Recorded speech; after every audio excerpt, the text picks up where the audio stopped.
তোমার দোকানদারি শেষ হয় না, তোমার সংসারের চাহিদাই শেষ হয় না, তোমার লজ্জাস্থানের চাহিদাই শেষ হয় না, তোমার অসভ্যতার নোংরামি শেষ হয় না। হায় নাফরমান, একদিন শেষ হবে, সেদিন যেদিন তোর মুখের উপরে কবরের মাটি ফেলবে। দুনিয়া তোকে একদিন মাটি মারবে, মাটি। তোর নাতি তোকে একদিন মাটি মারবে, কবরের মাটি ছুড়বে।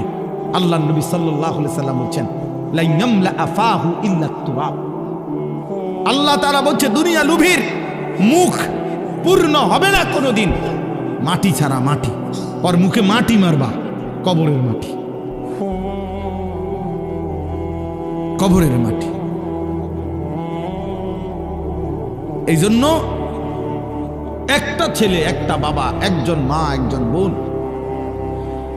প্রত্যেকেই এই চূড়ান্ত টাইমার আর মাত্র অল্প কয়েকটা দিন। সারা পৃথিবীর মোমেনের ইন্তেজার মাহে রমজান। এই মুহূর্তে, এই মুহূর্তে যাদের আখেরাত দরকার, যাদের আখেরাত দরকার, যাদের জাহান্নাম থেকে মুক্তি দরকার, যাদের জান্নাত দরকার, আল্লাহর সন্তুষ্টি দরকার, খোদার কসম তাদের জন্য 12 তারিখ খুব ফ্যাক্ট কিছু না। 12 তারিখের আগেও পৃথিবীতে নির্বাচন হয়েছে বাংলাদেশে, 12 তারিখের পরেও বাংলাদেশে নির্বাচন হবে। 12 তারিখে যারাই নির্বাচিত হবে 5 বছরের মেয়াদেই নির্বাচিত হবে। অতএব এটা খুব মারাত্মক ভয়ঙ্কর কিছু, আহামরি কিচ্ছু এমন কিছু না।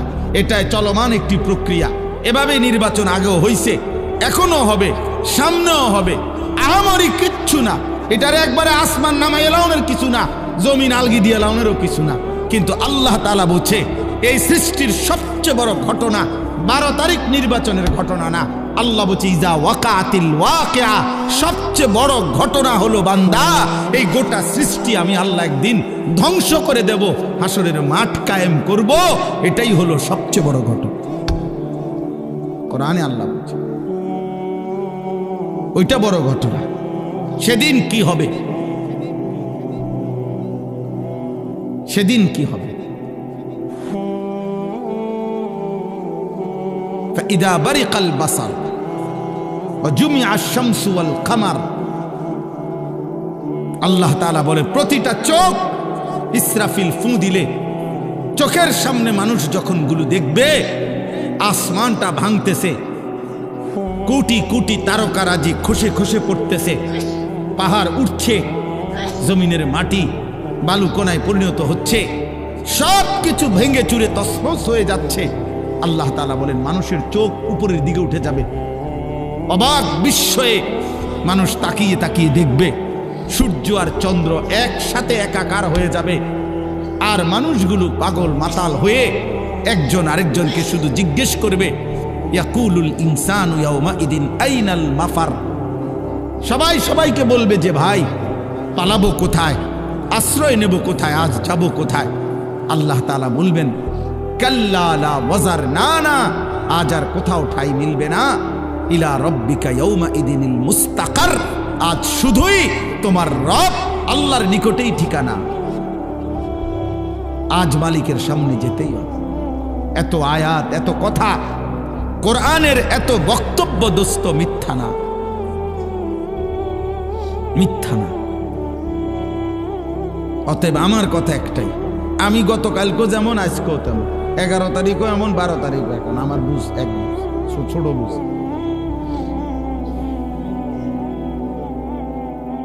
আমার কালকেও জিজ্ঞাসা করছে তোমার বড় সাংবাদিক সাক্ষাৎকার নিয়েছে, আপনার কি ভাবনা হুজুর এখন? আমার ভাবনা আগের মতো একটা ইমানদার, সাফ সাফ কথা। উনি বলতে হুজুর আমি ক্যামেরা অন করতেছি, আমি কিছু কথা জিজ্ঞেস করি। হ্যাঁ করেন, ক্যামেরা অন করেন, নইলে আপনি জিরা মনে বলে করেন। কথা একটাই, আমি একরকমই ভাবনা, আমার ভাবনা এটাই, আমার আখিরাত, আমার আখিরাত। ওয়ালা দারুল আখিরাতু খায়রুল লিল্লাযিনা ইয়াত্তাকুন। আমারে যদি বোকা মনে করে তো বোকাই, আমি বেকুব হইলে বেকুবই, আমি অসুবিধা কি? আপনার চোখে আমি বেকুবেই থাকলাম, সমস্যা কি? আমরা এমনিতেও তো হুজুর আরে অনেকেই বোকাই মনে করে, ঠিক না? আমরা খাই কম, ঘুমাই কম, আমাদের আয় কম, উপার্জন কম, তাহলে আলেম ওলামাকে তো মানুষ কিছুটা বোকা মনে করে। কিন্তু হাসরের ময়দানে না, প্রমাণ হবে বোকাকে আর বুদ্ধিমানকে। সেদিনে না দেখা যাবে সুদখোরে বোকা নাকি 40 বছর আল্লাহর ঘরের গোলামি করেছে, আল্লাহকে সেজদা দিয়েছে 5 ওয়াক্ত নামাজের ইমাম। তো সেদিন প্রমাণ হবে বাদশাকে আর ফকিরকে। বেটা ইন্নাল্লাযীনা আজরামু কানু মিনাল্লাযীনা আমানু ইয়াদহাকুন। আল্লাহ বলে আজকের দুনিয়াতে নাফরমান আর পাপী ইমানদারকে নিয়ে হাসে। আমি আল্লাহ ওয়াদা দিলাম ফালইয়াউমাল্লাযীনা আমানু মিনাল কুফফারি ইয়াদহাকুন। সেদিন আখিরাতে ইমানদার বেঈমানকে নিয়ে হাসবে। এটা কোরআন শরীফের সাফ আয়াত। আজ আজরাম মুজরিম, আজ পাপী হাসে, সেদিন কে হাসবে? ইমানদার হাসবে। ইমানদার হাসবে। আল্লাহ তাআলা বলেন তোমরা বিবেক থাকলে, বুদ্ধিমান হইলে হিসাব মিলাও বেটা। আরে ছেলেরা নাফরমান ছেলে, তোরা যারা নামাজ পড়ো না, একটা সেজদা তোদের যাদের কপালে নাই, নাফরমান তোর পিছনে এরকম আল্লাহর নাফরমানি করেছে যারা, তাদের পরিণতি কি হয়েছিল খবর নিস বেটা। ফেরাউন এই পৃথিবী ভোগ করে গেছে কিন্তু আল্লাহর নাফরমান ছিল। নমরুদ এই পৃথিবী ভোগ করে গেছে কিন্তু আল্লাহর নাফরমান ছিল। তাদের পরিণতি কি হয়েছে? ফানজুরু কাইফা কানা আকিবাতুল মুকাদ্দিবিন। আল্লাহ বলছে দেখো মিথ্যাবাদীদের পরিণতি কি হয়েছে। ফানজুরু কাইফা কানা আকিবাতুল মুফসিদিন। জমিনে যারা ফিতনা, ফাসাদ, বিশৃঙ্খলা, হত্যা, খুন, সন্ত্রাস, চুরি, চাঁদাবাজি, রাহাজানি, ছিনতাই, জিনা, ব্যভিচার, মদ, জুয়া, সুদ, কিস্তি, নারী বেপর্দা, বেহায়াপনা, অসভ্যতা, নোংরামি করে যারা জমিনটাকে তছনছ করেছে, আল্লাহ বলেন ওই বেঈমানদের পরিণতি কি হয়েছে খবর নাও। তোমরা খবর লাগাও, দেখো ফেরাউনের পরিণতি কি, নমরুদের পরিণতি কি, নূহ আলাইহিস সালামের অবাধ্য জাতির পরিণতি কি হয়েছে, কেন পানিতে ডুবাইছে খবর নাও। লূত আলাইহিস সালামের জাতিকে জীবন্ত মাটি উল্টাইয়া দাফন করে দিছে কেন? কারুনকে জীবন্ত মাটির নিচে দাফন করে দিল কেন? ফেরাউনকে জীবন্ত পানিতে ডুবাইয়া মারলো কেন? নমরুদকে জীবন্ত মশা দিয়া কামড়াইয়া শেষ করে দিল কেন? আনুগত্যের কারণে না অবাধ্যতার কারণে? বলো না ভাই। তাহলে তুমি কি করছো? সালাক মিয়া তুমি কি করতে আসো? হ্যাঁ তুমি কি করছো?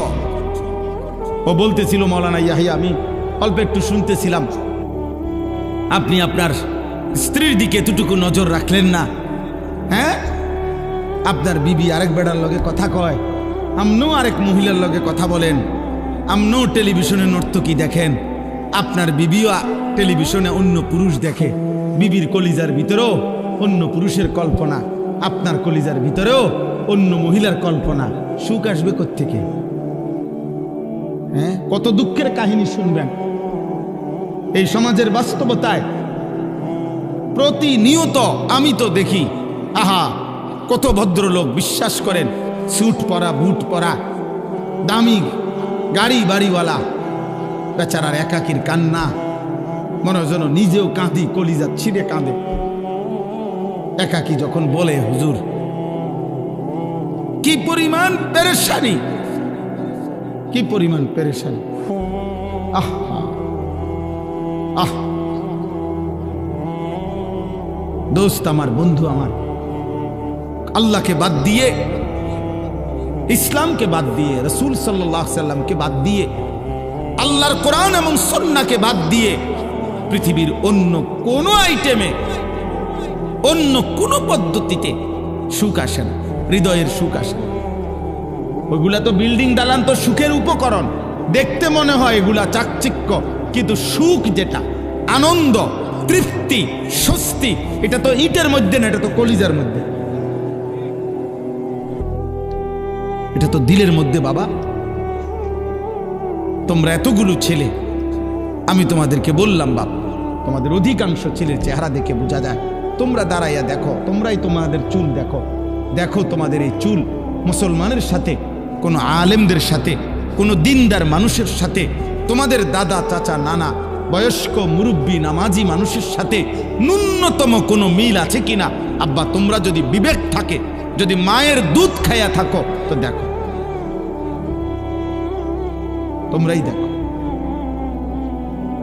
তোমরা যারা এক ওয়াক্ত নামাজ পড়ো না, এমন জিন্দেগি তো তোমরা একটা বিবেক, এক বিন্দু যদি শেষ তোর কলজার ভিতরে যদি একটু বিবেক থাকে, তাহলে জিজ্ঞাসা করে দেখো যে পৃথিবীতে কোনো মানুষ বেনামাজিকে ভদ্র মনে করে কিনা, বেনামাজিকে মানুষ মায়া দয়া শ্রদ্ধা ভালোবাসা দেয় কিনা। নিজেকে নিজে এইভাবে আমার কষ্ট লাগে রে ভাই, অনেক কষ্ট লাগে যে আসলে এক একটা ছেলে পেলে তোমরা নিজে এইভাবে অপমানিত করছো কেন? তুমি বোঝো না যে মানুষ চোরেরে কি মনে করে? তুমি বোঝো না মানুষ জুয়ারিরে কি মনে করে? তুমি বোঝো না মানুষ বেড়িতের লগে আকাম কুকাম করলে তারে কি কয়? তুমি বোঝো না মানুষ উলঙ্গ ছবি দেখলে, কেউ যদি নর্তকী দেখে, জিনাবে বিচারের দৃশ্য দেখে ধরা খাইলে তারে মানুষে কি কয়? তুমি বোঝো না? তুমি বোঝো না? তুমি বোঝো না মানুষ দুর্নীতিবাজরে কি কয়? তুমি জানো না মানুষ সুদ করে কি কয়? তুমি বোঝো না মানুষ কিস্তি করে কি কয়? তুমি বোঝো না বেপর্দা নারীরে মানুষ কি কয়? এটা দেখো না তুমি? এটা স্বাভাবিক কমন সেন্সের ব্যাপার।